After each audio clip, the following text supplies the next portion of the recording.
नमस्कार, मी प्रियंका लाठी. बातमीपत्रामध्ये स्वागत. बातमीपत्राच्या सुरुवातीलाच एक ब्रेकिंग न्यूज समोर येते. तर बदलापूर स्त्री बीज प्रकरणी आता मोठा खुलासा समोर आलाय. स्त्री बीज तयार करण्याचे मुख्य केंद्र हे ठाणे होते.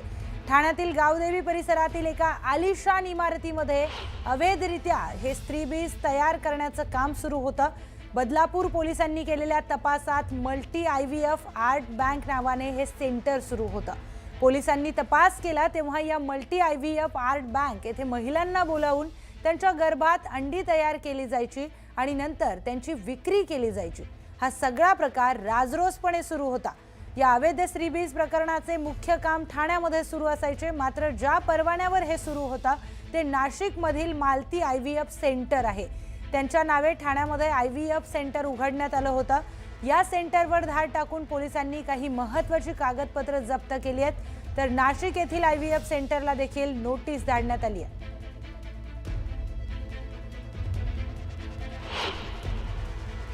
बदलापूरमध्ये स्त्रीबीज तस्करी प्रकरण जे समोर आले याच्यामध्ये मोठा धक्कादायक खुलासा झाला. तो म्हणजे या सर्व स्त्रीबीज प्रकरणाचं जे मूळ होतं, महिलांना जिथं इंजेक्शन दिले जायचे आणि तिथून त्यांच्या गर्भाशयामध्ये अंडी तयार केली जायची, हे सर्व सुरू होतं ठाण्यामधल्या एका आलिशान इमारतीमध्ये.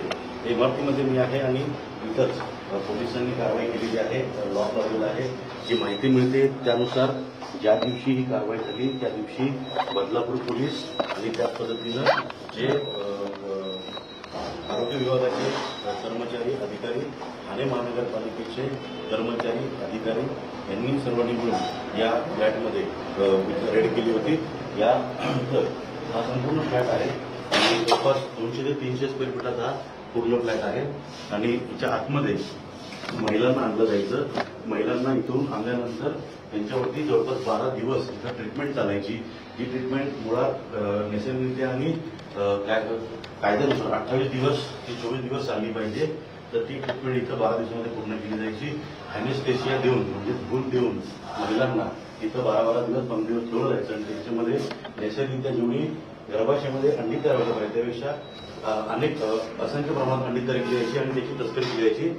महिलांना 8 ते 10 हजार रुपये देऊन इथं त्यांना सांगितलं जायचं. मुळात इथं हा बोर्ड लावला होता मालती IVF आर्ट बँक म्हणून आणि हे अशा पद्धतीनं हा बोर्ड जो आहे इथं लावला होता आणि या बाण दाखवलं होतं की हा इथे बँक आहे. या बँकमध्ये Malti IVF art bank register number दिलेला आहे आणि याच्यामध्ये ते इथं महिलांना बोलवलं जाईल. रेग्युलर 20 ते 25 महिला दररोज येऊन जात होत्या. इथं जास्त वेळ थांबत नव्हत्या. लिफ्टने जायचं, आल्यानंतर इथे भेट द्यायच्या. आतमध्ये कोणी आम्ही जाऊन बघितलेच नव्हतं. त्यांचं सगळं व्यवस्थित चालू होतं आणि अचानकपणे बंद झालं. ते एवढी समज नाही. तर पोलीस कारवाई झाली असं समजतं. स्त्रीबीज जे आहे गर्भाशयामध्ये अंडी तयार प्रकार आहे तो इथं चालायचा आणि ठाणे महानगरपालिका आणि जिल्हा आरोग्य विभाग असेल, बदलापूर पोलीस असेल, त्यांनी इथून कारवाई केलेली आहे. कारवाईबद्दल काय माहिती? त्याबद्दल मी बाहेर दिवसांना माहिती नव्हती, पण आता आम्ही 2 दिवस झाले चौकशी करतो की सगळे बंद कसं झालंय त्यावेळेस समजलं आणि आज पेपर वाचल्यानंतरही लक्षात आलं. साहेब, ज्या पद्धतीने सगळं सुरू होतं इथे ठाण्यामधलं संपूर्ण राज्यभरामध्ये जे गर्भाशयाची अंडी सप्लाय केली, तस्करी केली जायची, ती इथं महिलांकडून तयार केली जायची. अमेरिकेच्या जे समोर आलेले आहे ठाण्यामध्ये नेमकं शेवटी हे सगळं राजस्थानी सुरू होतं. सकाळीच आज मी IPL लोकमतला बातमी बघितली आणि त्यामध्ये जवळजवळ 5 जणांना अटक केली आहे. बदलापूरमधली ही बातमी होती आणि मला सकाळी माहिती पडलं की माझ्या प्रभागामध्ये गावदेवी मैदानाच्या समोर राजहंस म्हणून सोसायटी आहे. सोसायटीचे सेक्रेटरी माझ्या ओळखीचे गेले अनेक वर्ष माझे मित्र आहेत, परंतु त्यांना पण माहिती नव्हतं. मला मिळालेल्या माहितीनुसार हे ठिकाणी मालती IVF आर्ट बँक आहे. पहिल्या मावर 250 स्क्वेअर फूटचा हे ऑफिस आहे आणि येवले म्हणून ग्रस्त त्यांनी ते भाड्याने दिलं होतं.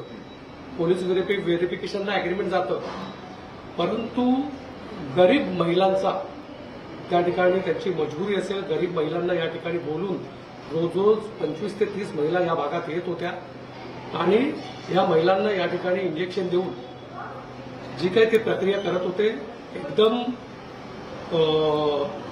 अशोभनीय, म्हणजे एक समाजाला लाजवेल अशी गोष्ट घडलेली आहे. याचं हेडक्वार्टर नाशिकला आहे असं मला कळालंय. पोलीस तपास करत आहेत. ज्या ठिकाणी स्त्री बीचचं सगळं तयार केलं जायचं. ठाण्यामधलं मुख्य ठिकाण होतं.